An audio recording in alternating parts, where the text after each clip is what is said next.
When I was still a student in university, one of my professors stated that light is the most important element in architecture when discussing architects like Ando and Kahn.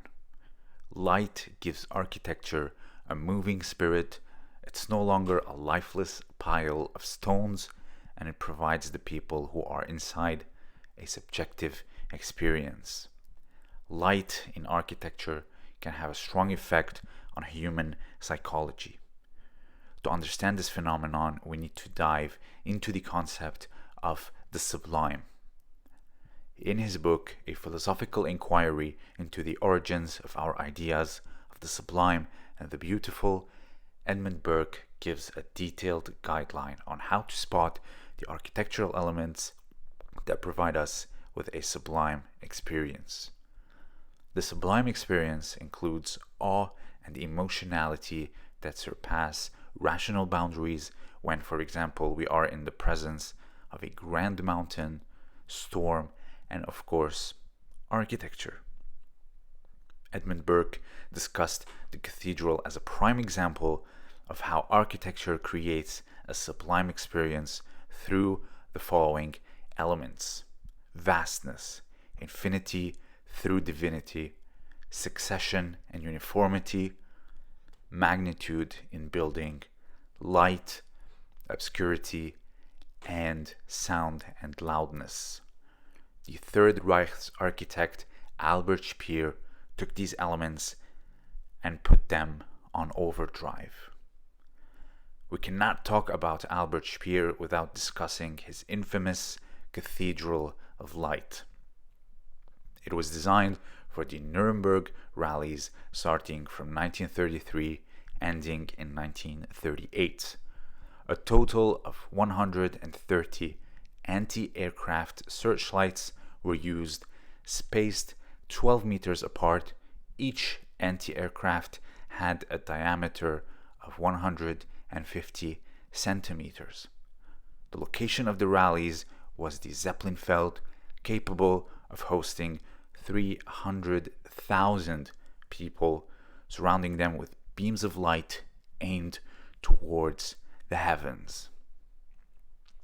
Just imagine one person in an ocean of people.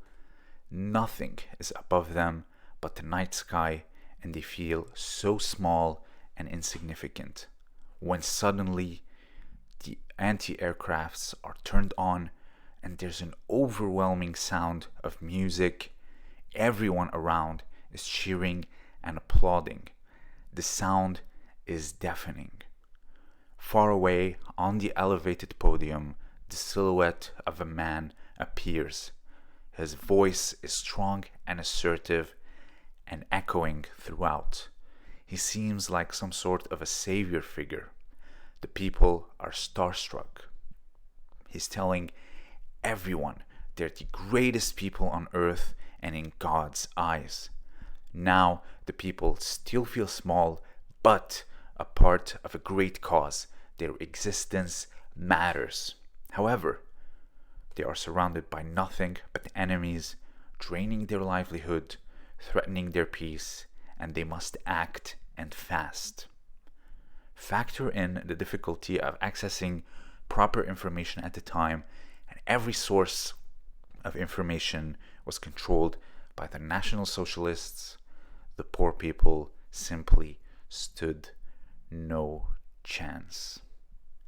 Every detail was thought of by the architect Albert Speer, curated to put the people under this sublime spell. Would the words of Adolf Hitler have the same impact if they were said in a small living room? I personally doubt it. This is how strong the sublime experience is. It can shatter rationality in an instant. And Speer, alongside other fascist architects, knew this, since these regimes thrive by stirring up the emotions of the people. The sublime, in and of itself, can be good. It can be a good reminder of how small we are, which in return humbles us, as well as reminding us of our limited time in this vast universe, urging us to cherish this fleeting existence, but some weaponized it against an entire nation to establish control and oppression.